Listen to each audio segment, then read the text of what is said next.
नमस्कार. कल्पनाच किचनमध्ये तुमचं सर्वांचं स्वागत.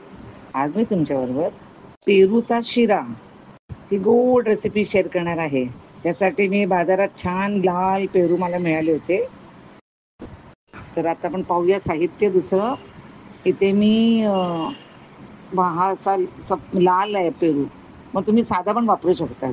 इथे 1 कप रवा, 3/4 कप साखर, पाणी 2 कप, 3/4 कप साजूक तूप, नंतर वेलची पावडर घेतली अर्धा चमचा.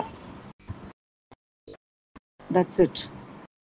त्याचा पहिला आपण हा पेरू कापून घेऊया. हा पेरू खूप गोड असतो आणि ह्याच्या पण बिया असल्यामुळे माझ्या घरी पण कोण खायला तयार नसते.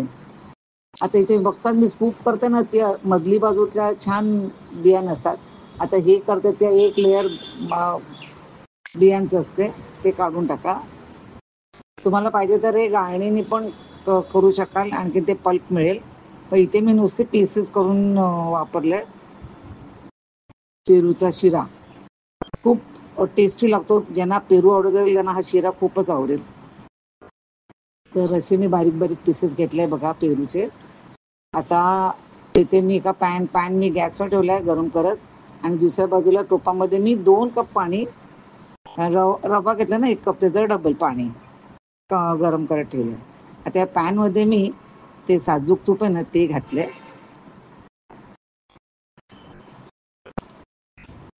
आणि आता त्याच्यामध्ये मी साजूक तूप चांगलं तापले. आता मी ते रवा घालते. आपण नेहमी शिरा कसा करतो ना तसाच, पण जरा ह्या पेरू आपण घालू त्याच्यामध्ये. आता हे रवा आपण चांगला भाजून घेऊया. तुम्हाला पाहिजे तेवढा तुम्ही गुलाबी रंग त्या रव्याला आणू शकतात. छान भाजून घ्या. इकडे माझं पाणी उकळलं पाहू शकतात ना. तर मी ते पाणी आता गॅस बंद करते तिकडचं, आणि मी ते फोडी केल्या होत्या ना त्या पेरूच्या, त्या मी 1 मिनिटासाठी त्या गरम पाण्यात टाकते. पाणी बंद आहे, उकळ बंद आहे. 1 मिनिट म्हणजे अर्धा शिजेल तो पेरू. हां, आणि ह्या इथे आता मी रवा चांगला घेतलाय भाजून, पाहू शकता तुम्ही. तर आता आपण ते पेरू घातलेलं पाणी आहे ना, गरम पाणी, ते आता घालूया. पेरू अर्धा तास शिजेल आणि अर्धा तास या रव्याबरोबर शिजेल. ठीक आहे. 1 मिनिट झालं. आता आपण ते गरम पाणी त्याच्यामध्ये घालूया.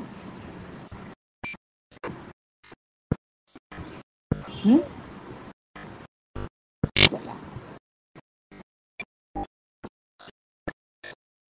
हे तुम्ही सफेद पेरू नेहमीचा मग करू शकतात, पण गुलाबी पेरूची वेगळीच मजा येते आणि त्याचा रंग याचा ना बदलतो. आता इथे आपण नेहमीचा का रवा आपल्याला शिजत ठेवायचा आहे, तर साखर वगैरे पण नंतर घालायचे शिजल्यानंतर. हां, आता मी हे 2-3 मिनटं मी झाकण लावून शिजत ठेवते रवा.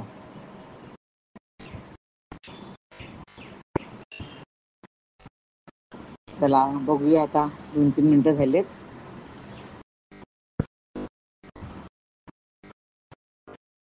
रवा चांगला शिजलेला दिसतोय, हे बघा. आहे ना.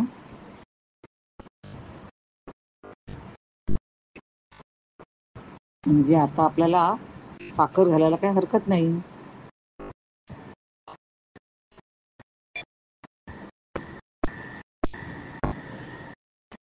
आता 3/4 कप साखर, म्हणजे पाऊण कप साखर, आणि वेलची मी कुटून ठेवलेली होती ती घालूया.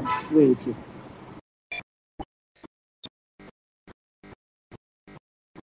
आता हे परत आपण नीट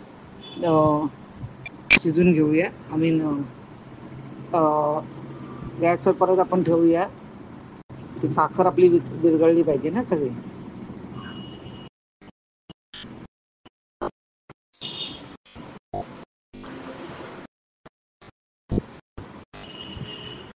आता ही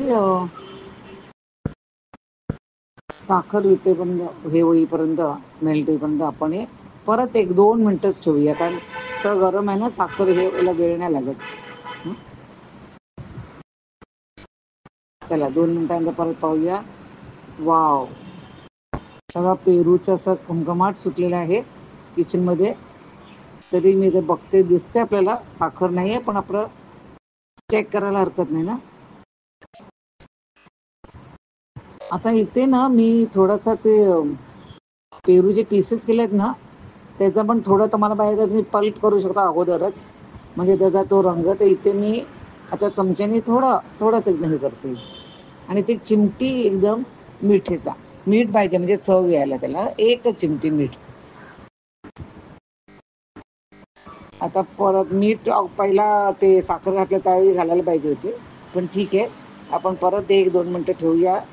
आपला पेरूचा शिरा तयार आहे. तुम्ही जर नक्की करून पाहिजे, ज्यांना पेरू आवडत त्यांना खूप आवडेल, कारण त्याच्यामध्ये बिया पण येत नाहीत ना.